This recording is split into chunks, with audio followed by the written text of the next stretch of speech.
नमस्कार, टीन्स भारत देख रहे हैं आप। मैं हूं रमेश असिंगटा। हिमाचल प्रदेश से जुड़ी खबर, बड़ी सरोकार की ये खबर है। लगभग 60,000 पदों पर अब खतरा मंडरा रहा है। ये पद समाप्त होंगे। सरकार के वित्त विभाग के सचिव के निर्देश के बाद एक बड़ा विवाद खड़ा हो गया हिमाचल प्रदेश में। सरकारी नौकरियों पर संकट मंडराता दिखाई दे रहा है। सरकारी नौकरी पहली पसंद यहां रहती है शिक्षित बेरोजगारों के लिए।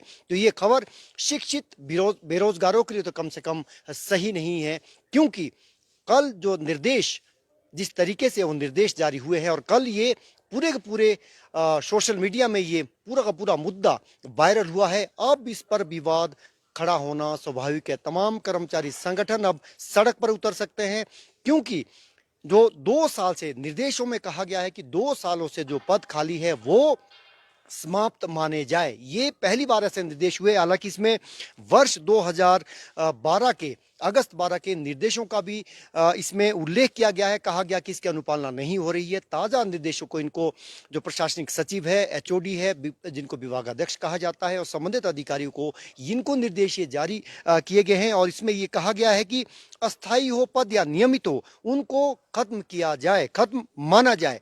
अस्थायी पद की तो कोई ज्यादा कोई दिक्कत नहीं है, लेकिन जो नियमित पद है अगर वो ही समाप्त हो जाएंगे, फिर सरकारी रोजगार कैसे मिलेगा? वैसे भी रोजगार पर सवाल उठ रहे हैं। बेरोजगार लगातार पिछले दिनों बेरोजगारों ने प्रदर्शन भी किया था, राज्य सचिवालय का घेराव किया था।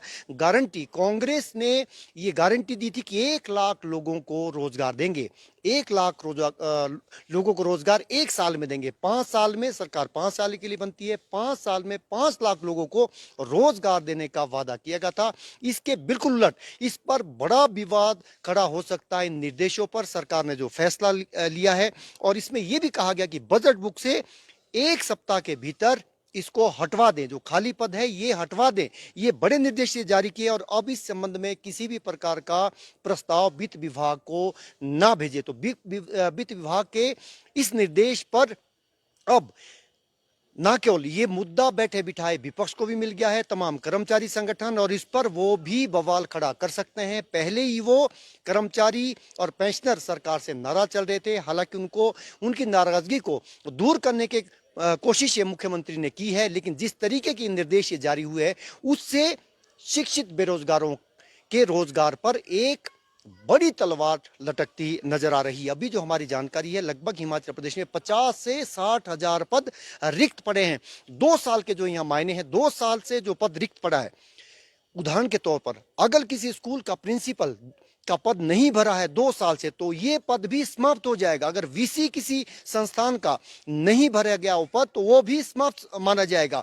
ये तो एक एग्जाम्पल बता रहे हैं। जो भी महत्वपूर्ण पद 2 साल से नहीं भरे होंगे, उन पदों को अब समाप्त किया गया है। ऐसे निर्देश जारी किए गए हैं, और इससे हिमाचल प्रदेश के तमाम सत्ता से लेकर विपक्ष तक हड़कंप मचा हुआ है कि इस तरह के निर्देश जारी करने की क्या जरूरत थी।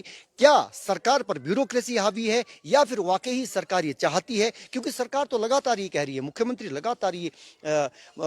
कह रहे हैं कि वो बेरोजगारों की चिंता कर रहे हैं, और रोजगार देना पहली प्राथमिकता उनकी भी है, और इस दिशा में सरकार आगे बढ़ रही है। लेकिन 2 साल सरकार को सत्ता में आए हो गए हैं, और इस दौरान कितने लोगों को रोजगार दिया, ये मुद्दा सदन के भीतर और सदन के बाहर भी बड़ी प्रमुखता से गूंजा है। और अब जो निर्देश है, इस पर बवाल हिमाचल प्रदेश में हो सकता है, विपक्ष से लेकर तमाम कर्मचारी संगठन, पेंशनर, क्योंकि हिमाचल प्रदेश में लगभग 4 लाख कर्मचारी और पेंशनर है। इन पर कितना पैसा खर्च होता है वो भी हम आपको आंकड़ा दे रहे हैं। इन पर प्रतिमाह लगभग 2,000 करोड़ प्रतिमाह इन पर खर्च हो रहा है। और लेकिन जो बेरोजगार है, वो लगातार पहले बेरोजगार उलझते रहे, क्योंकि जिस तरीके से कर्मचारी चयन आयोग को समाप्त किया गया था, वहां आरोप ये थे कि पेपर लीक होते थे, वहां पर घोटाले होते थे। विजिलेंस ने मामला दर्ज किया।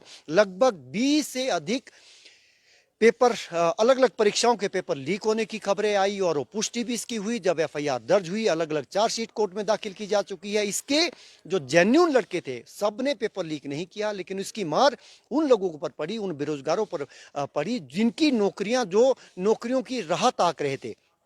अभी भी राज्य सचिवालय से जुड़े जो क्लर्क है, वो भी नौकरियों की राह ताक रहे। ये भी परीक्षा का पेपर लीक हुआ था। विपक्ष का ये कहना था कि आप जो इसके लिए दोषी है उनके खिलाफ कार्रवाई करो, लेकिन जिनका कोई कसूर नहीं है वो इसकी सजा क्यों भुगत रहे हैं। तो बेरोजगार, शिक्षित बेरोजगार जिन्होंने परीक्षा दी थी वो सड़कों पर उतरे।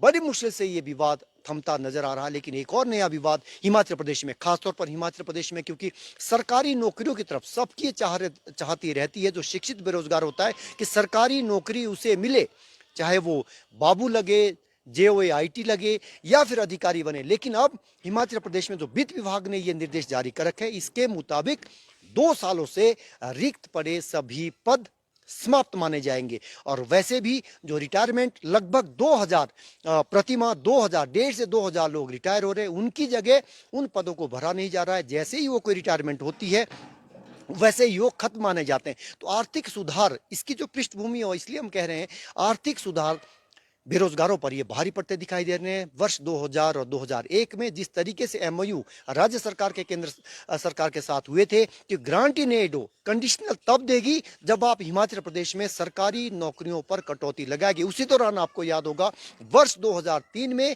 Old pension system, old pension वो खत्म हुई थी, उसके लिए NPS आ गया था। हालांकि अब हिमाचल प्रदेश में ओल्ड पेंशन स्कीम फिर से लागू हो गई है। एक बड़ा कदम राज्य सरकार ने उठाया है।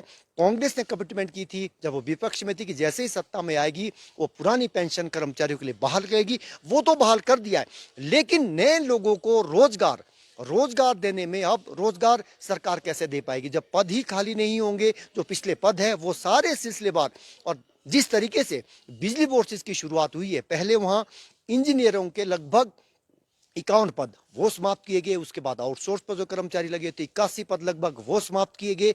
और बिजली बोर्ड ने 28 तारीख को सांकेतिक, वो ब्लैकआउट भी कर सकते हैं, ब्लैकआउट करने की भी तैयारी मानी जा रही है, लेकिन वो सांकेतिक धरना प्रदर्शन करेंगे। इसके बाद अगर उनकी मांगे नहीं मानी गई तो वो बड़ी हड़ताल भी बिजली बोर्ड के कर्मचारी कर सकते हैं। वो एक आंदोलन की उन्होंने चेतावनी दे रखी है। इन सब के बीच राज्य सचिवालय सेवाएं महासंघ वो खामोश जरूर है, लेकिन निगाहें लगी हुई है, लगातार लगी हुई है। पेंशनर, हिमाचल प्रदेश के पेंशनर, उनको समय पर पेंशन नहीं मिल रही थी। हालांकि मुख्यमंत्री ने उनको आश्वासन दिया कि समय पर पेंशन मिलेगी, और उसका सहयोग कर्मचारियों को समय पर तनख्वाह नहीं मिल पा रही थी। तो इन सब पृष्ठभूमि के बीच जिस तरीके के निर्देश वित्त सचिव की तरफ से जारी हुए हैं, उस पर हिमाचल प्रदेश में और माहौल गर्मा सकता है, सियासत से लेकर कर्मचारी संगठन तक। और आज इस मुद्दे को लेकर महासंघ, जो सर्व कर्मचारी महासंघ है, संयुक्त कर्मचारी महासंघ जिसको कहा जाता है, वो भी इस मुद्दे पर अपनी बात रखेगा।